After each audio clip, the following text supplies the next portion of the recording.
আচ্ছা, এখানে যদি আমি প্রথমেই বলি যে প্রত্যেকটা প্রাণী আল্লাহ তাআলা এমনভাবে সৃষ্টি করছেন যে আমাদের অনেক ধরনের দক্ষতা আছে, কিন্তু কিছু কিছু প্রাণী আছে যাদের স্পেশাল কিছু দক্ষতা আছে। এরকম যে এখানে আপনারা ক্যানাইন দেখতে পাচ্ছেন, মানে হচ্ছে কুকুরের স্কোয়াড বা ডগ স্কোয়াড। এই কুকুরের হচ্ছে একটা বিশেষ ক্ষমতা হচ্ছে ঘ্রাণ। এখানে প্রত্যেকটা কুকুর এক একটা কাজে পারদর্শী। কেউ হয়তো সে কোনো ধরনের গোলাবারুদ সেটা ফাইন্ড আউট করার জন্য সে এক্সপার্ট। ভবিষ্যৎ হোক নিরাপদ, বিনিয়োগ হোক বিশ্বস্ত, আর আমার পছন্দ সল্ট বে।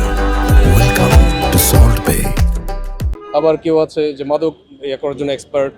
এই যে আমাদের সামনে ত্রয়োদশ জাতীয় সংসদ নির্বাচন, সেই সংসদ নির্বাচনকে নিয়ে আমরা আমাদের নিরাপত্তা যাতে সম্পূর্ণভাবে আমরা বাস্তবায়ন করতে পারি এবং এখানে কোনো রকম কোনো ত্রুটি না থাকে সে ব্যাপারে আমরা বদ্ধপরিকর। তারই একটা অংশ হিসাবে আমরা আমাদের চেকপোস্টের সাথে ক্যানাইনকে অন্তর্ভুক্ত করেছি, যাতে একটা সমন্বিত চেকপোস্ট হয় এবং মানুষের মধ্যেই একটা মেসেজ থাকে যে আমরা সমগ্র বাংলাদেশ এবং বাংলাদেশ পুলিশ আমরা এই নির্বাচনকে কেন্দ্র করে বা মানুষের নিরাপত্তাকে কেন্দ্র করে সম্পূর্ণ অবস্থায় আছি। আমাদের ডিভিশন সম্পর্কে আমি এই মুহূর্তে বলতে পারবো, আমাদের ডিভিশনে এই আজকে ইঞ্জিনিয়ারিং ইনস্টিটিউটের সামনে যে চেকপোস্ট আপনারা দেখতে পাচ্ছেন, এই চেকপোস্টটাই চলমান আছে। এই ক্রমান্বয়ে অন্যান্য জায়গায়ও আমাদের এই ডিভিশনে এরকম চেকপোস্ট আরও সম্পাদন করা হবে। এটা একটা ভালো দিক যে কাউকে আটক করাটা বোঝায় যে এখানে অবৈধ কোনো কিছু নিয়ে তিনি যাচ্ছেন।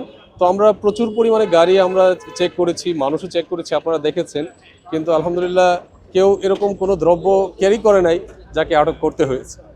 আমাদের পুলিশের দিক থেকে আমরা একটা সুন্দর এবং সুসংগঠিত একটা চেকপোস্ট করার চেষ্টা করছি এবং আমার বিশ্বাস যে একটা ভালো চেকপোস্ট এখানে সম্পাদন হয়েছে এবং মানুষ যাদেরকে আমরা চেক করেছি তারা আমাদের সাথে খুব হাসিমুখী অংশগ্রহণ করেছে, কারণ তারাও তাদের নিরাপত্তার ব্যাপারটা যাতে সংহত থাকে এবং আমরা আমাদের অ্যাক্টিভিটি মানুষ দেখতে পায় সে ব্যাপারে সবাই আগ্রহী এবং আমাদের এই কাজে সাধারণ জনগণও খুব আন্তরিকভাবে সাড়া দিচ্ছে।